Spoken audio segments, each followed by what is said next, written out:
안녕하십니까. 허니쌤 이동환입니다. 이번 시간은 사설 칼럼 44번째, 44번째 시간 영국 총리가 맨유 공격수를 무서워하는 이유라는 티모 플래켄슈타인이라는 땡땡땡 교수님이 쓴 한겨레 신문 칼럼 2월 1일자를 공부해 보겠습니다. 제목을 통해 여러분들은 영국 총리와 맨체스터 유나이티드라는 축구 선수의 공격수, 총리는 우리나라의 대통령이라고 보시면 돼요. 그러니까 권력자가 축구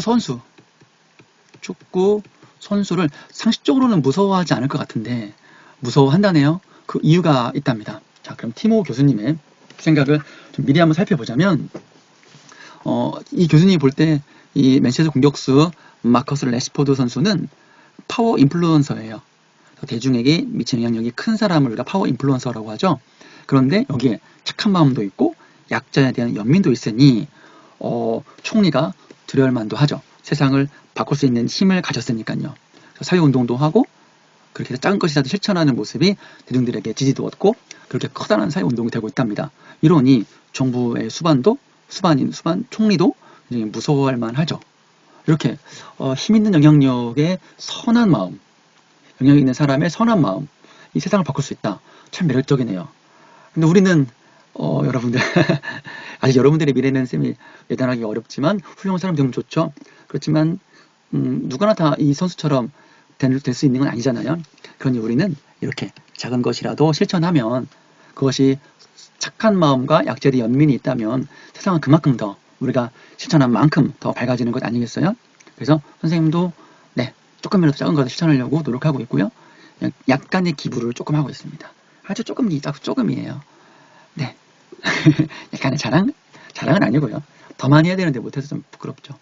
이렇게 보면서 세상을 바꿀 수 있다. 누구라도 영향력이 큰 사람은 큰 힘을 이용해서 크게 바꿀 수 있고 우리 같은 사람들은 평범한 사람들은 평범하게 일상에서 내 주변부터 바꾸면 좋겠죠. 그렇게 한번 해보십시다, 여러분. 어휘는 4개 정도 볼게요. 격차라는 단어가 있어요. 차는 차이를 의미하면 되고요. 과소평가, 너무 그 사람이 약하게 평가하고 있어. 좀 약간 무시했어. 이렇게 뜻이고요. 과대평가했다는 말은 실상은 그러니까 과소평가니까 되게 센 사람인데 약하게 평가했다는 것이고요. 약하게 봤다는 것이고 과대평가라는 말이 있어요. 반대말로 과대평가하다. 별로 아닌데 되게 크게 생각하는 사람들. 뭐야 잘할 줄 알았더니 잘못하네. 내가 너무 평상시 과대평가했군. 이렇게 얘기하는 것입니다. 자, 관철하다라는 말은 목적을 이루는 것을 관철하다라고 하고요. 회의적이다라는 말은 모여서 얘기를 나누는 회의가 아니고요. 좀 어떤 일에 의심을 좀 품는 거야.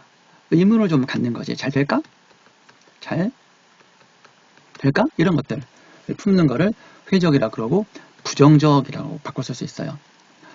어떤 일에 대해서 회의적이라는 마음을 갖는 것도 중요하지만 그럴 수 있지만 될 수 있으면 좀 긍정적으로 보는 것도 나쁘진 않겠죠? 네. 자, 그러면 어떤 일이 있었는가 한번 살펴보겠습니다. 영국 프리미어리그의 백만장자 축구 선수들과 사회 최하층 사람들 사이의 삶의 격차는 코로나19 사태 속에서 더 극심하게 커졌다. 양극화, 빈부격차, 여러분 많이 들어본 단어죠? 영국 어린이 3명 중 1명꼴로 빈곤 속에서 자라고 있으면 아이들 250만 명을 포함해 약 800만 명의 사람들이 끼니를 걱정한다. 빈곤 가구의 아이들에게 제공되는 무상급식은 말 그대로 굶주림에서 구해주는 생명선이지만 2주차 학교 문이 닫히면 끊어진다. 네. 맨체스터 유나이티드의 젊은 공격수 마커스 레시퍼드는 이 선수가 아주 훌륭한 선수죠. 가난이 무엇인지 너무나 잘 안다. 이 23살의 선수는 맨체스터에서 가장 가난한 지역에 23살이면은 엄청 젊네요. 가장 가난한 지역에 한부모 가정, 엄마, 아빠가 없었죠. 엄마만 있었습니다. 가정에서 자랐다. 식구 부양은 이제 먹여 살리는 거죠. 먹여 살리는 거를 부양이라고 하고요. 여러 일을 동시에 해야 했던 레시퍼드의 엄마는 자녀들을 먹이기 위해 자녀 자신의 끼니를 걸러야 했다. 굉장히 어려운 현실이었군요. 이런 경험은 코로나19 대유행 사태에서 레시퍼드를 매우 유능한 사회운동가로 만들었고 유능한 능력이 뛰어난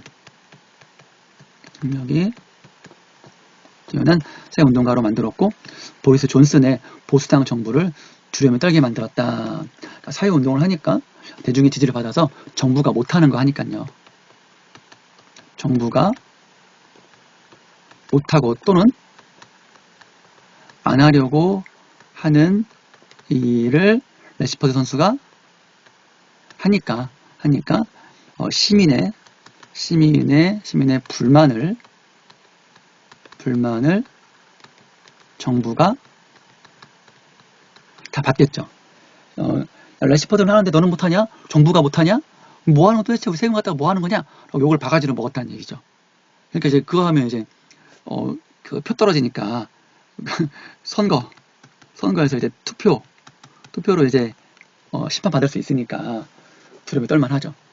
자, 수년 전부터 이 코로나19 때문에 코로나19 때 작년부터 한 게 아니라 몇 년 전부터 했네요. 그러니까 23살이니까 축구 선수로 데뷔한 때부터 했나 보네. 노숙자 지원 캠페인을 주도에 주목받았던 래시퍼드는 지난 3월 영국 정부의 첫 번째 공소회로 학교가 문을 닫았을 때 자신의 명성, 인플루언서, 무료 급식 지원 캠페인을 돕는 데 썼다. 이 캠페인은 신속하게 2천만 파운드, 300억 원을 모금했고 맨체스터 지역 아이들 40만 명을 지원하려는 목표는 돈이 많이 모여가지고 좀 가난한 아이들에게 1200만 개 이상을 지원하는 사업으로 발전했다. 한 사람의 말이에요. 래시퍼드는 여기에서 멈추지 않고 지난해 6월 보수 정부에 공개 편지를 보내서 학교가 문을 닫는 여름방학에도 가난한 아이들을 위한 무료 바우처 제도, 무료 바우처. 그러니까 이제 그냥 가져가면 어떤 표가 있어가지고요. 가져가면 공짜로 음식을 먹을 수 있는 게 바우처 제도입니다. 계속 시행하라고 요구했다.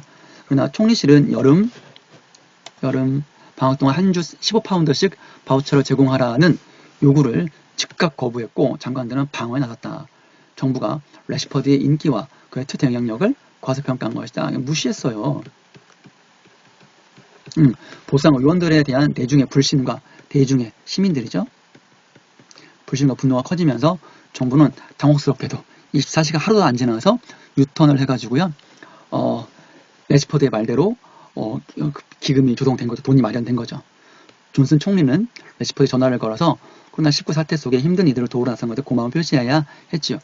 이거 안 했으면은 무시했었는데 나중에는 거꾸로 이제 막 오히려 고마움을 표시해야 됐죠. 안 그러면 표 떨어지니까. 평론가들은 래시퍼드의 캠페인이 정치적 마스터 클래스, 최상급 수업이다, 살아있는 수업이다, 강력한 사회운동가 탄생했다고 말했다. 래시퍼드는 계속해서 멈추지 않고요. 아동들의 결식, 점심을 굶는 거죠. 밥을 굶는 거죠. 문제를 퇴치, 없애고자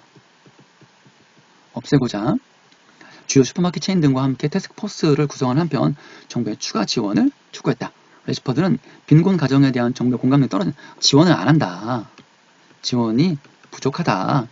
떨어진다며 실망감을 표시했고 정부에 대한 압박을 높이기 위해 아동 빈곤을 종식 끝내기 위한 포괄적인 넓은 정책을 요구하는 청원운동을 시작했다. 정책을 마련해주세요 라고 청원하는 거죠. 현재까지 청원에 110만 명이 서명했다. 많이 한 겁니다, 여러분. 지난달 12일 래시퍼드는 무상급식 바우처 대신 제공되는 먹거리 바구니가 좀 부실하다. 좀 이제 뭐랄까 먹을 것도 별로 없고 그렇다라고 지적했고요. 정부를 당혹스럽게 했어요. 보리스 존슨 정부의 정책이 맨체스터 유나이티드는 물론 정부가 가난한 아이들을 위한 공격수 이제 래시퍼드를 이렇게 비유해서 말한 거죠. 번번이 매번 결정됐다. 얼마나 무능해요. 정부가 먼저 해야지. 저렇게 따라하면 좀 그렇죠. 소셜미디어의 사용에 SNS죠. 사용에 익숙한 래시퍼드는 경기장의 상대를 압도하듯 공격수니까 압도하듯 정부보다 몇 번이나 앞서갔다. 현재 그 팀 맨체스터 유나이티드는 프리미어리그 선두권 현재 2위더라고요. 달리고 있다. 보수당 의원들은 축구선수 한 명을 제대로 상대하지 못하는 무능한 정부에 분개하고 있다. 화가 나고 있다. 화내고 있다. 화나다. 야당이 노동당과 당수 키어 스타머에겐 억울할 수 있겠지만 래시퍼드가 야당이 못하는 일을 한 선수가 하고 있으니까요. 관철하지 못한, 이루어내지 못한 정책 변화를 이뤘다는 사실은 부인하기 어렵다. 부정할 수 없다. 23살의 축구선수가 자신 경험과 어렸을 때의 경험이 있죠. 사실 정의를 바탕으로 적어도 아이들은 배는 굶으면 안 된다. 이런 것들인 거죠. 바탕으로 영국 정치에서 권위를 키우고 정치로 가장 강력한 상대에게 성공적으로 도전하는 것은 실로 놀라운 일이다. 그렇죠. 그럼 분명히 슈퍼카와 호화로운 파티와 관련된 직업군, 슈퍼스타니까요. 보기 예외적인 책임감을 보여준다. 존경받을 만하죠. 사람들은 요즘 유명인의 생활과 소셜미디어 문화를 다소 회의적으로 본다. 회의적은 좀 부정적으로 본다고 했었죠. 부정적으로 본다. 그러나 이런 유명세, 인플루언싱을 상업적 이익에 이용하지 않고 목소리 낼 수 없는, 힘없는, 가난한 사람들을 위해 활용하는 것은 참신하죠. 놀랍죠. 다른 이들도 레시퍼드의 모범을 따를만 하지 않은가? 따를만 하죠. 우리들은 레시퍼드 선수만큼 유명한 인플루언서는 아니지만, 아까도 말씀드렸지만 우리가 할 수 있는 아주 작은 것이라도 실천하면 그것이 꾸준하게 1년이 되고 5년이 되고 10년이 되면 그만큼 세상은 더 밝아진다. 그만큼 더 밝아진다. 이런 마음을 우리도 꼭 갖고요. 잊지 말자고요. 더 밝아지는 세상의 모습을, 여러분이 살 세상이고 또 여러분의 친구들이 살 세상이고 여러분 후손들도 살 세상 아니겠습니까? 쌤도 더 노력하겠습니다. 네, 지금까지 사설 칼럼 44번이었고요. 영국 총리가 맨유 공격수를 무서워하는 이유였습니다. 네, 지금까지 허니쌤 이동원과 함께한 사설 칼럼 시간이었습니다. 감사합니다.